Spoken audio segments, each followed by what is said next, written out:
L'Assemblée va maintenant entendre l'allocution de Son Excellence, Monsieur Edgar Leblanc-Fil, président du Conseil présidentiel de transition de la République d'Haïti. Je prie le protocole de bien vouloir accompagner Son Excellence et je l'invite à s'adresser à l'Assemblée.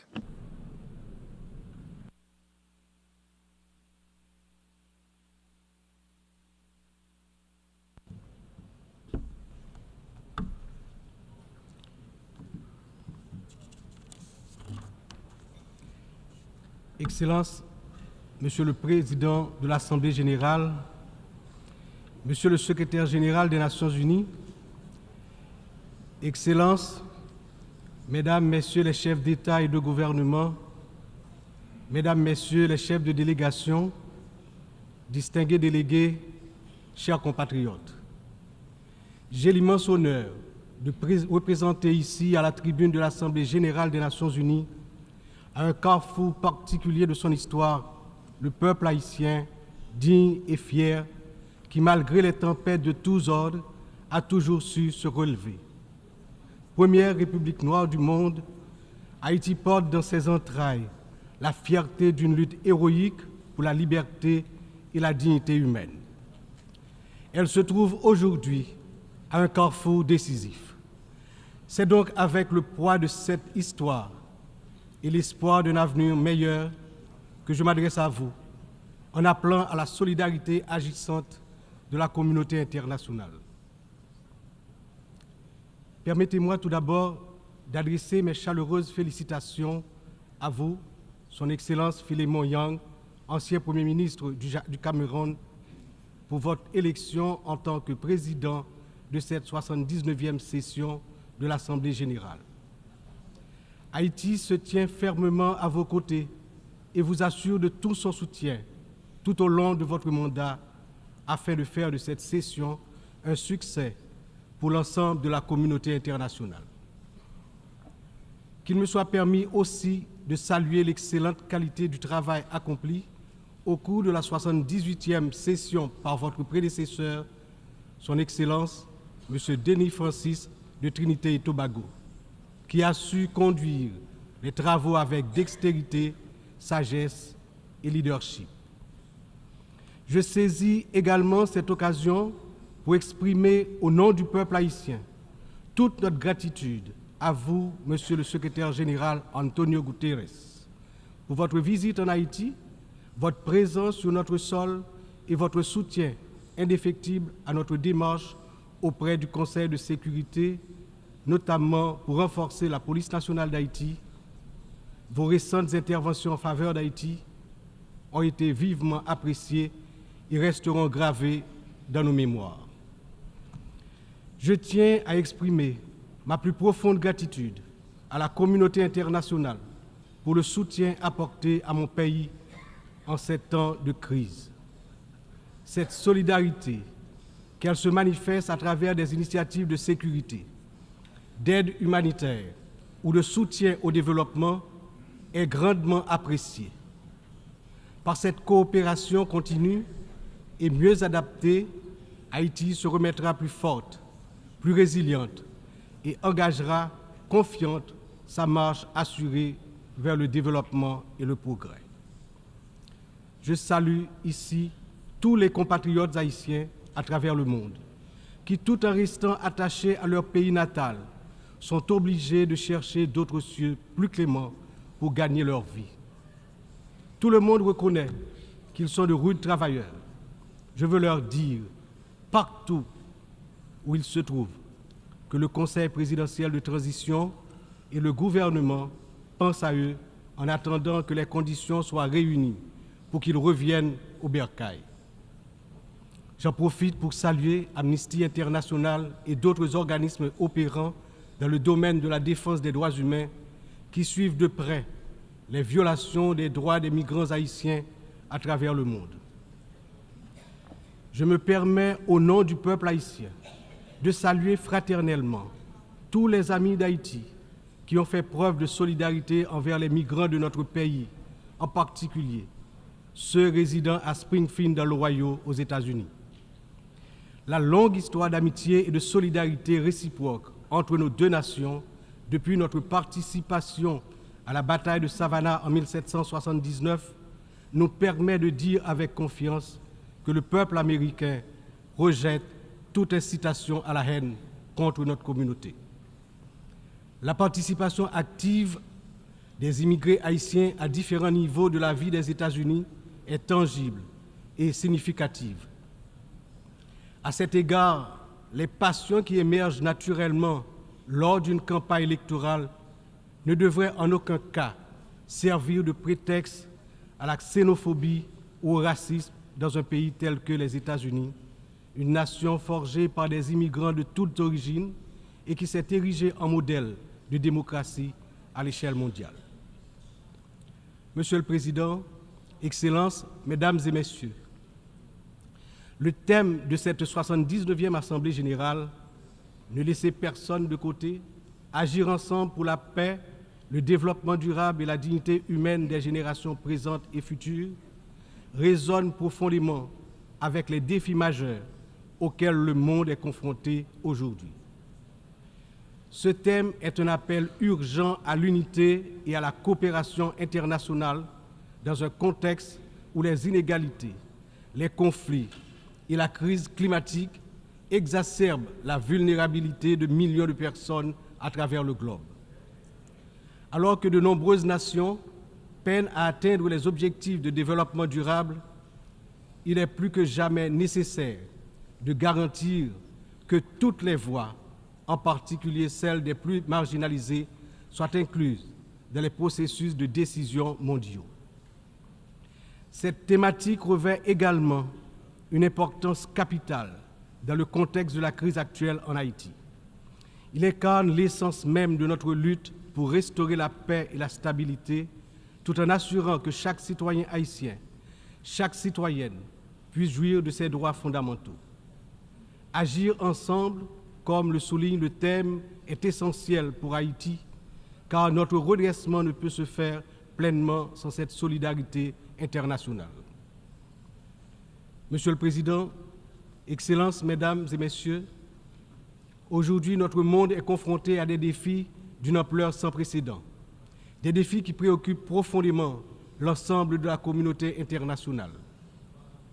Les Nations Unies, dans leur mission historique de promouvoir la paix, la sécurité et le développement durable, se retrouvent en première ligne face à des crises qui menacent non seulement des nations isolées, mais l'ensemble de l'humanité. Le changement climatique est sans doute l'un des plus grands périls de notre époque. D'après les données récentes du groupe d'experts intergouvernemental sur l'évolution du climat, la température mondiale a déjà augmenté d'environ 1,1 degré centigrade depuis l'ère pré-industrielle. Cette élévation a provoqué une intensification des phénomènes climatiques extrêmes tels que les ouragans, les sécheresses, les inondations, des catastrophes qui affectent particulièrement les nations les plus vulnérables comme Haïti. En 2023, le Programme des Nations Unies pour le développement a estimé que plus de 100 millions de personnes supplémentaires risquent de basculer dans la pauvreté d'ici à 2030 en raison des effets du changement climatique. Pour Haïti, qui fait partie des pays les moins émetteurs de gaz à effet de serre, mais qui ont subi les impacts les plus dévastateurs, cette crise mondiale exacerbe nos difficultés à garantir la sécurité alimentaire, l'accès à l'eau potable et la stabilité économique. Les conflits armés continuent également de semer la destruction et de ravager des vies humaines. Selon le Haut Commissariat des Nations Unies pour les réfugiés, le nombre de personnes déplacées de force a atteint 110 millions en 2023, un chiffre qui n'a jamais été aussi élevé dans l'histoire de l'humanité. Que ce soit en Syrie, en Ukraine ou dans la région du Sahel, ces conflits prolongés exacerbent la pauvreté, détruisent des infrastructures vitales et entraînent des flux massifs de réfugiés. Le monde ne peut rester inactif alors que des millions d'hommes, de femmes et d'enfants fuient les violences en quête de sécurité et de dignité. L'engagement de la communauté internationale est plus que jamais nécessaire pour trouver des solutions diplomatiques et promouvoir des initiatives de consolidation de la paix. Un autre défi majeur concerne les inégalités économiques qui continuent de se creuser. Selon le rapport sur le développement humain 2023 du PNUD, près de 1,2 milliard de personnes vivent encore dans la pauvreté multidimensionnelle, c'est-à-dire qu'elles manquent d'accès à des services essentiels tels que la santé, l'éducation et des conditions de vie décentes. La pandémie de Covid-19 a amplifié ces inégalités, poussant des millions de personnes supplémentaires dans la pauvreté. Pour des nations comme Haïti, l'impact a été dévastateur. Avec un taux de pauvreté des plus élevés, le pays fait face à des défis structurels profonds. Mais ces inégalités ne sont pas seulement un problème haïtien, elles sont un problème mondial qui requiert des réformes économiques globales. En outre, les défis liés à l'insécurité alimentaire se sont intensifiés ces dernières années. Selon l'Organisation des Nations Unies pour l'alimentation et l'agriculture, plus de 735 millions de personnes dans le monde ont souffert de la faim en 2022, une augmentation alarmante qui reflète les perturbations causées par les conflits, les crises économiques et le changement climatique. Haïti, malheureusement, ne fait pas exception. Le Programme alimentaire mondial a récemment souligné que près de la moitié de la population haïtienne est en situation d'insécurité alimentaire aiguë. Cette situation n'est pas seulement une urgence humanitaire, mais une menace pour la stabilité de notre nation. Nous devons travailler ensemble pour renforcer les systèmes agricoles, garantir un accès équitable aux ressources alimentaires et lutter contre la faim de manière concertée et durable. Enfin, les progrès technologiques apportent de nouvelles opportunités, mais également de nouvelles menaces. L'accélération du développement de l'intelligence artificielle, la prolifération des cyberattaques, la désinformation mettent en danger la stabilité des démocraties à travers le monde. Le rapport de l'Union internationale des télécommunications montre que la fracture numérique reste un défi majeur avec près de 2,7 milliards de personnes n'ayant toujours pas accès à Internet en 2023. Haïti étant l'un des pays les moins connectés, doit impérativement bénéficier de soutien pour combler cette fracture numérique et participer pleinement à l'économie mondiale du XXIe siècle. Cette année, Haïti réaffirme son engagement en faveur de la préservation de notre patrimoine commun, les océans. C'est pourquoi j'annonce aujourd'hui avec fierté que Haïti signera l'accord sur la biodiversité marine au-delà des juridictions nationales, adopté le 19 juin 2023 et ouvert à la signature depuis le 20 septembre 2023.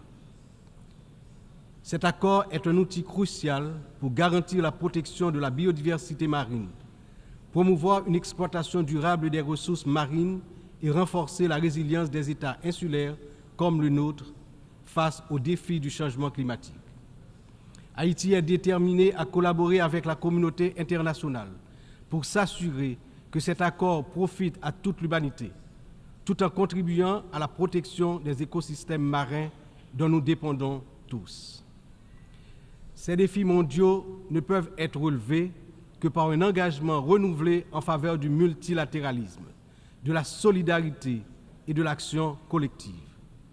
Haïti, malgré ses difficultés, se tient prête à collaborer avec la communauté internationale pour surmonter ces crises et bâtir un avenir où la paix, la justice et la dignité humaine triomphent. Mais nous ne pouvons y arriver seuls. C'est ensemble que nous devons agir pour garantir que personne ne soit laissé de côté.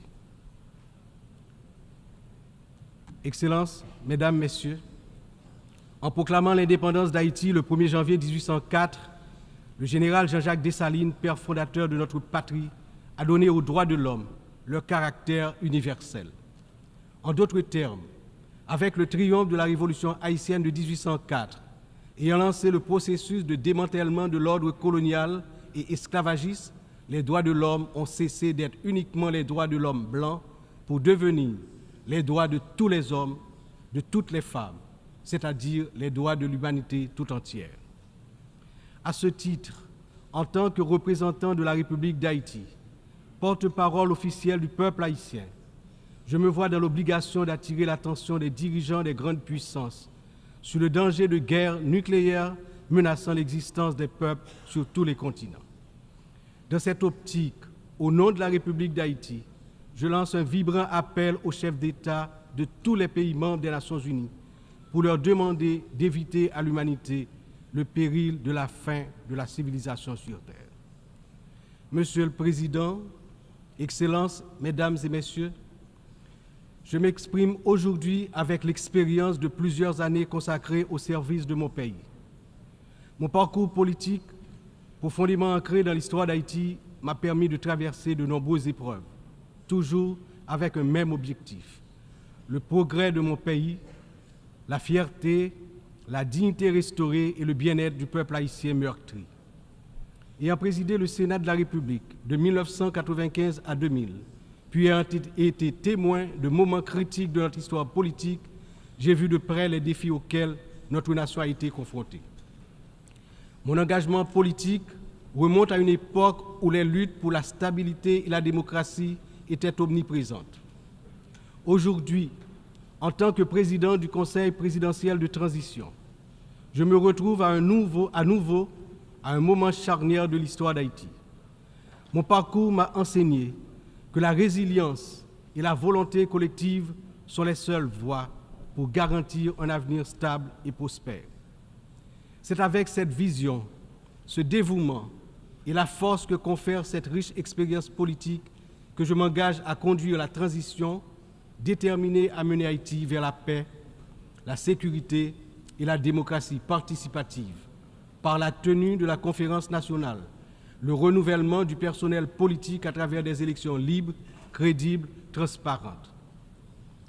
Le peuple haïtien, malgré ces épreuves auxquelles il est confronté, refuse de se laisser submerger par le désespoir. Des défis d'une ampleur sans précédent, une violence dévastatrice, une instabilité politique persistante, une précarité quasi générale et une pauvreté dégradante se posent à son intelligence et à ses capacités d'action. Au milieu de cette tempête, il a compris qu'il lui fallait prendre une décision courageuse, celle de se mettre ensemble, de s'unir malgré les différences profondes pour pouvoir se relever et se mettre en marche, en toute confiance, vers la sortie de la crise multidimensionnelle qui l'afflige depuis déjà trop longtemps. La création du Conseil présidentiel de transition est une matérialisation de cette décision, un exemple tangible de cette volonté de se réconcilier avec soi-même. Ce Conseil qui rassemble organisations de la société civile et toutes les tendances politiques du pays est le fruit de longues négociations. Il incarne la pluralité de la société haïtienne. Sa feuille de route est claire: restaurer la sécurité publique, organiser des élections libres, transparentes à la fin de l'année 2025, rétablir la confiance dans les institutions de l'État.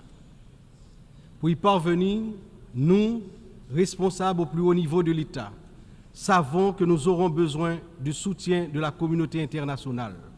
Mais d'abord, nous devons compter sur nous-mêmes, sur notre résilience, notre capacité à surmonter les divisions internes. Il est important de souligner que la résolution des problèmes d'Haïti repose avant tout sur les épaules du peuple haïtien.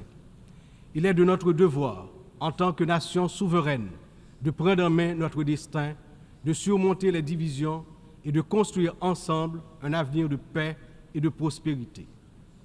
Cependant, cette responsabilité n'incombe pas seulement à nous.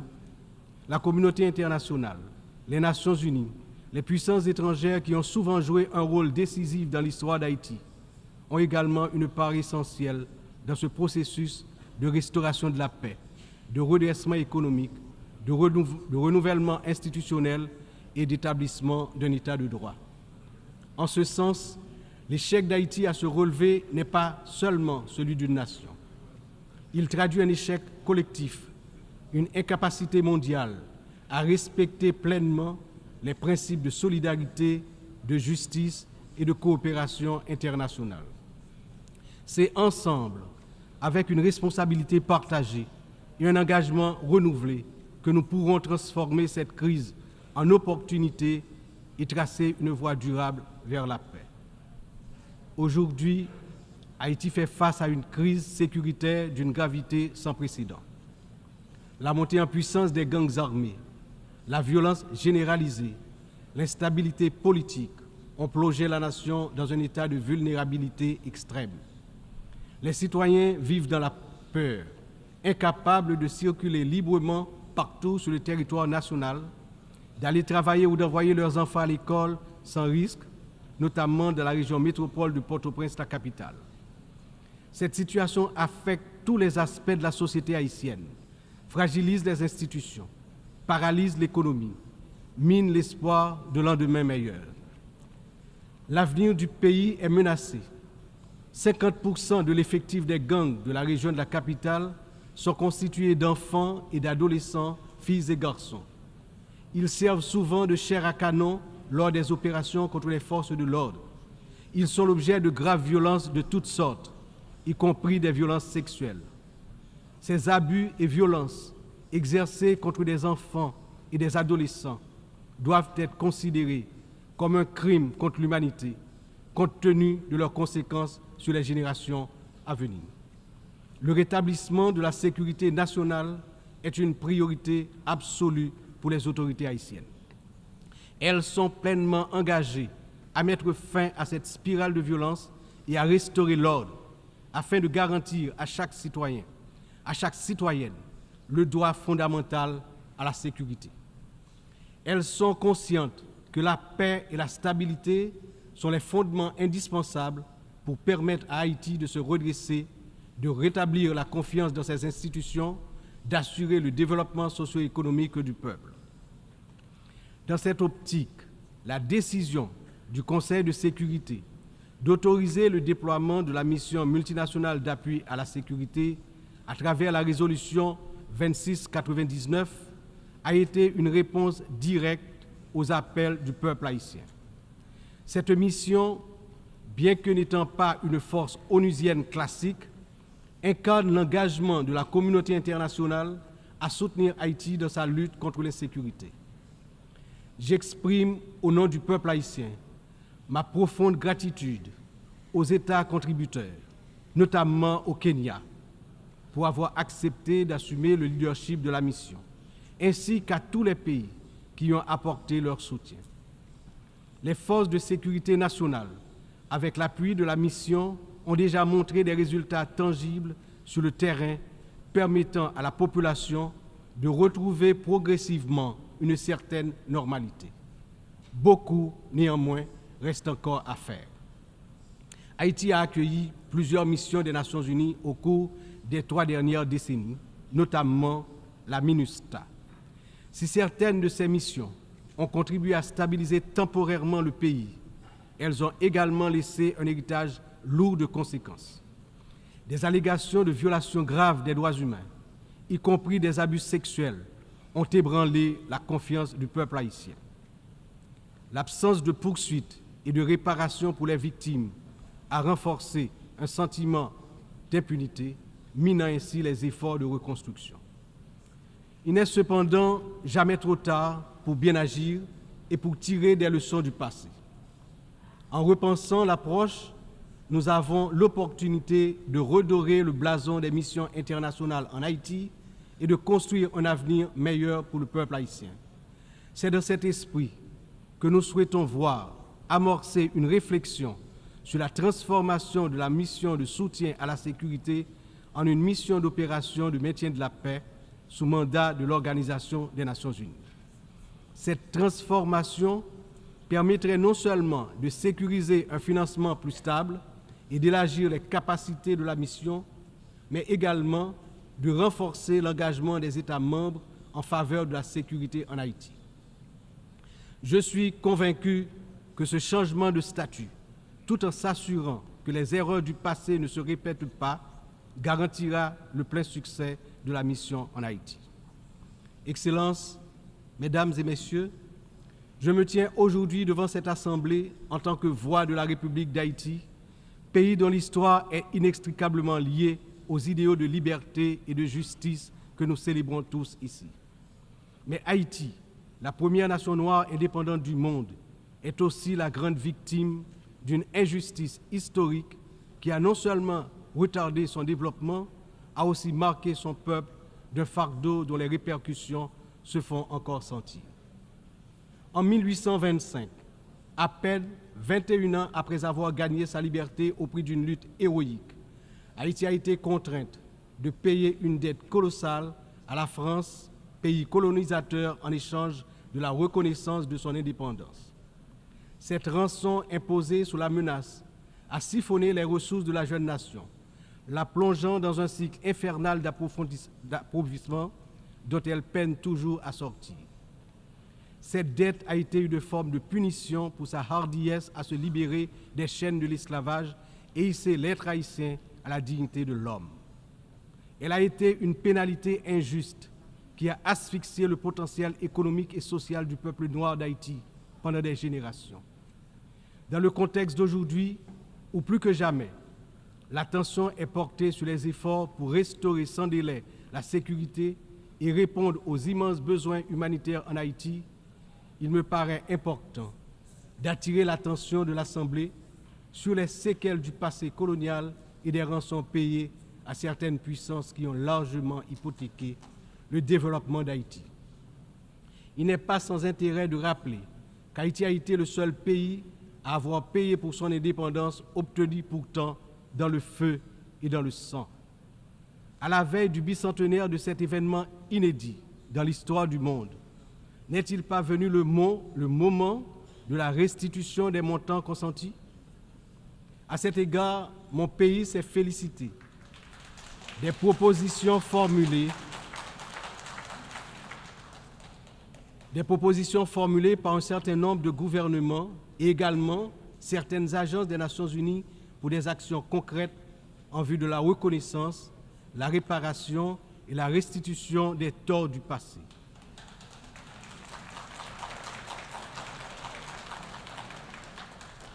Haïti a confiance sans réserve dans l'Organisation des Nations Unies, dont les piliers sont la lutte pour l'égalité entre les peuples et le maintien de la paix entre les nations, pour jouer son rôle notamment dans la mise en place des mécanismes appropriés pour faciliter le dialogue entre les pays victimes de la colonisation et les anciennes puissances coloniales.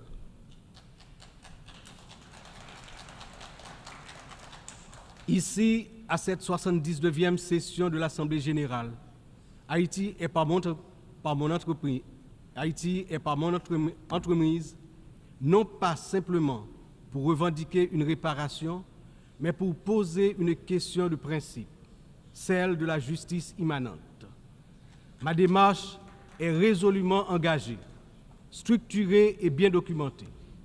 Le Comité national de restitution et réparation, en collaboration avec la Commission des réparations de la CARICOM, a déjà entrepris des travaux exhaustifs sur ce sujet. Nous demandons la reconnaissance d'une dette morale et historique et la mise en œuvre de réparations justes et appropriées qui permettront à notre peuple de se libérer des chaînes invisibles de ce passé injuste. Excellences, Mesdames et Messieurs, l'histoire nous enseigne que les nations ne se relèvent pas dans l'isolement, mais dans l'union des forces, dans l'engagement résolu à bâtir un avenir commun.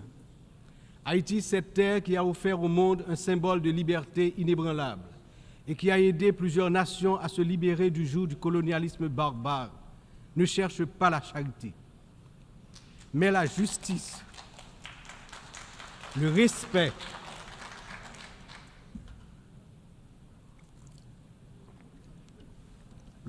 de sa dignité et de son droit à une existence digne et prospère.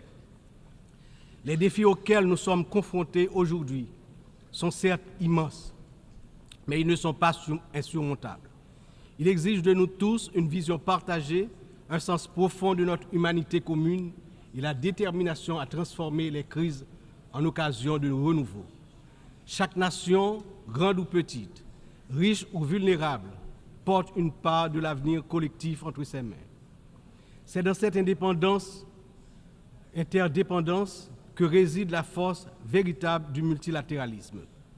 Que ce débat général soit le moment où nous réaffirmons notre engagement indéfectible envers la paix, la dignité humaine et le développement durable, car ce que nous faisons aujourd'hui résonnera dans les siècles à venir.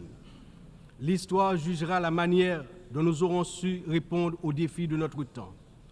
Ensemble, dans un esprit de solidarité et de coopération, nous pouvons et nous devons construire un avenir où aucun peuple, aucune nation ne sera laissé pour compte. Vive Haïti! Vive la coopération internationale! Demain, un autre pays, demain, un autre monde. Je vous remercie pour votre attention.